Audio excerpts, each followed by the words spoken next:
उदयपुर में कांग्रेस के नव संकल्प चिंतन शिविर से पहले शहर में लगे सचिन पायलट के होर्डिंग्स पोस्टर्स को हटाने को लेकर सियासत शुरू हो गई है। शिविर से पहले पोस्टर के हटने से पायलट के समर्थकों में खासी मायूसी देखी गई है। हालांकि इसके बाद भी गुरुवार शाम जब पायलट उदयपुर पहुंचे तो उनका गर्मजोशी के साथ स्वागत किया गया। इससे पहले पायलट समर्थकों ने अपने नेता के स्वागत को लेकर होटल के बाहर, एयरपोर्ट के आसपास और शहर के कई हिस्सों में होर्डिंग्स और पोस्टर लगाए थे, लेकिन बुधवार रात और गुरुवार सुबह उन्हें हटवा दिया गया। समर्थकों का दावा है कि शहर के अलग अलग क्षेत्रों से पायलट की होर्डिंग पोस्टर्स हटवा देने से युवा कार्यकर्ताओं में मायूसी है।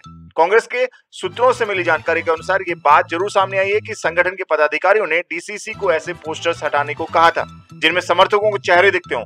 बता दें कि समर्थक अपने नेता के पोस्टर के साथ अपना भी चेहरा लगाते हैं। ऐसे में यह कहा गया कि ऐसे सभी पोस्टर जिनमें समर्थकों का चेहरा है हटा दिए जाएं। उधर इस पूरे मसले पर कांग्रेस प्रदेशाध्यक्ष गोविंद सिंह डोटासरा ने अनभिज्ञता जाहिर की है। डोटासरा ने कहा है कि शिविर से संबंधित सभी काम एआईसीसी देख रही है। ऐसे में डोटासरा ने इस मसले से अपना पल्ला झाड़ लिया है। डोटासरा ने कहा है कि मेरी ओर से किसी भी तरह से कोई निर्देश नहीं दिए गए। उधर कलेक्टर ताराचंद मीणा ने कहा है कि प्रशासन का पोस्टर लगाने हटाने में कोई रोल नहीं है, जो भी है पार्टी स्तर पर है। अब सुनिए पायलट उदयपुर पहुंचने के बाद में इस शिविर को लेकर क्या कह रहे हैं। कांग्रेस अध्यक्षा ने ये नव संकल्प चिंतन शिविर बुलाया है और देश भर से लगभग 450 डेलीगेट्स आ रहे हैं। सही समय पर कांग्रेस प्रेसिडेंट ने इस आयोजन को अंजाम देने का काम किया है और प्रदेश कांग्रेस कमेटी को, राजस्थान को ये मौका मिला है। आने वाले समय में कांग्रेस पार्टी की क्या रूपरेखा रहेगी, क्या मैसेजिंग रहेगी, क्या रणनीति रहेगी, अलग अलग मुद्दों पर पार्टी का स्टैंड क्या रहेगा, इस संदर्भ में सब लोगों से खुले मन से विचार कर निष्कर्ष निकालने का एक हमारा अभियान है। और इतवार को 15 तारीख तक सभी समितियां अपनी अपनी चर्चा करेंगी और एक निष्कर्ष पर पहुंचेंगी। कांग्रेस में हमेशा संवाद होता रहा है और आप सबको जानकर खुशी होगी कि पहली बार जो डेलीगेट्स आ रहे हैं देश भर से, उनमें से आधे 50% से ज़्यादा ऐसे लोग हैं जिनकी आयु 40 साल से कम है। तो उन सब नौजवान जो हमारे ज़िले के, प्रदेश के नेता हैं, अनुभवी भी हैं, नौजवान भी हैं, नागालैंड से लेके गुजरात और कश्मीर से लेके केरला तक, वो सब यहाँ पर आएंगे और धरातल का जो फीडबैक है वो आपस में चर्चा करेंगे और 2 दिन का एक खुले मन से विचार विमर्श होगा।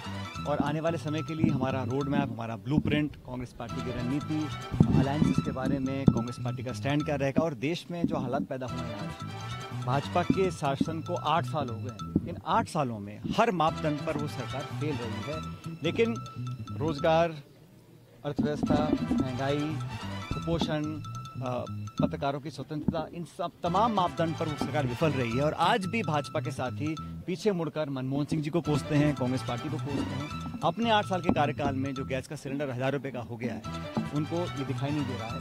महंगाई लोगों की कमर तोड़ रही है। इन सब मुद्दों को रेखांकित करने का काम हम करेंगे और मध्यम वर्ग, नौजवान, किसान की आवाज़ बनकर हम सड़कों पर उतरेंगे।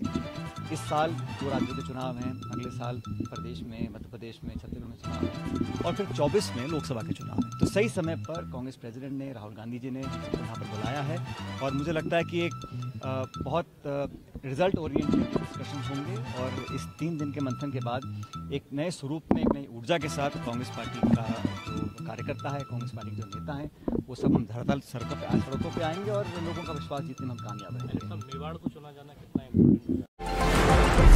और अधिक खबरों के लिए बने रहें एनबीटी ऑनलाइन के साथ।